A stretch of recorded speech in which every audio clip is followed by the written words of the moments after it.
Folks, perhaps it's time that South Africa's government come clean with the citizens of South Africa. You're not a non-aligned state. You're not a neutral arbiter. You're not a state that plays with the nations of the world that work in harmony. You're a state that supports state sponsors of terrorism, communist regimes, and rogue states that invade their neighbors. Communist Cuba, Communist China, rogue Russia, and the terror sponsor, Tehran.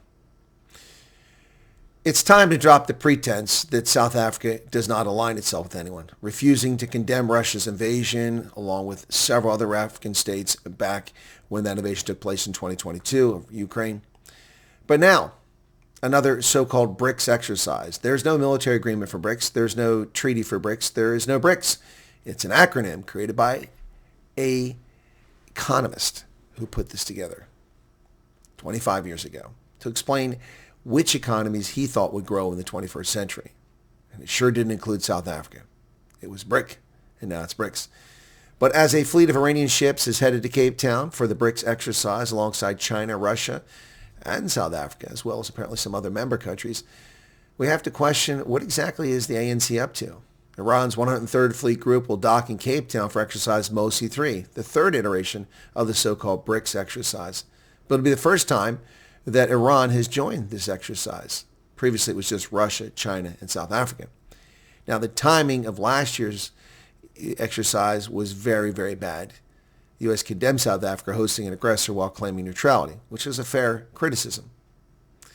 But what's going on here? Why is Iran taking part in this?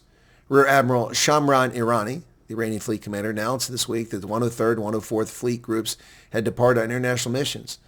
The former, according to him, will dock in Cape Town for that joint exercise.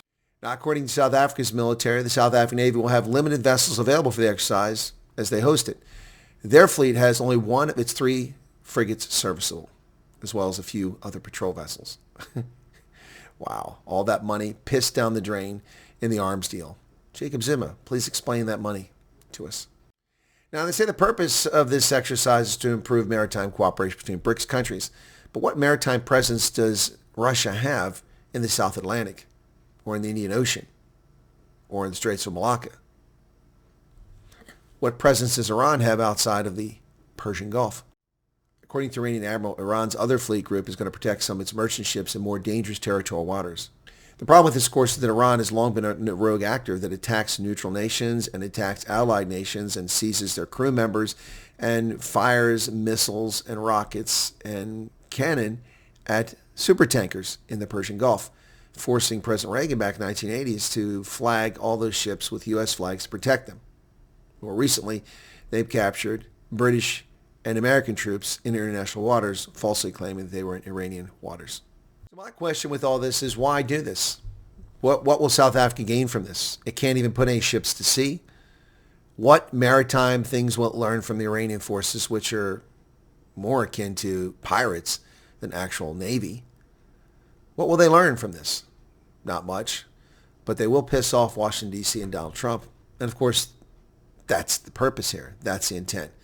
While they preach neutrality, they climb deeper and deeper into bed with rogue states.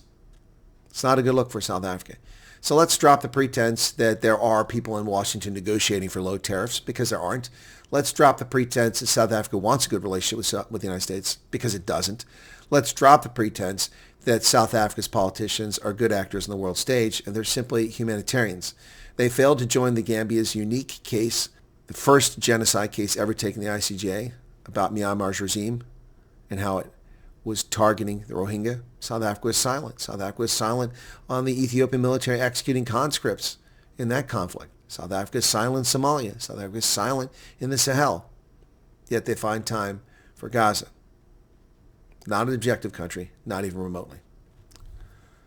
Let's drop the pretense.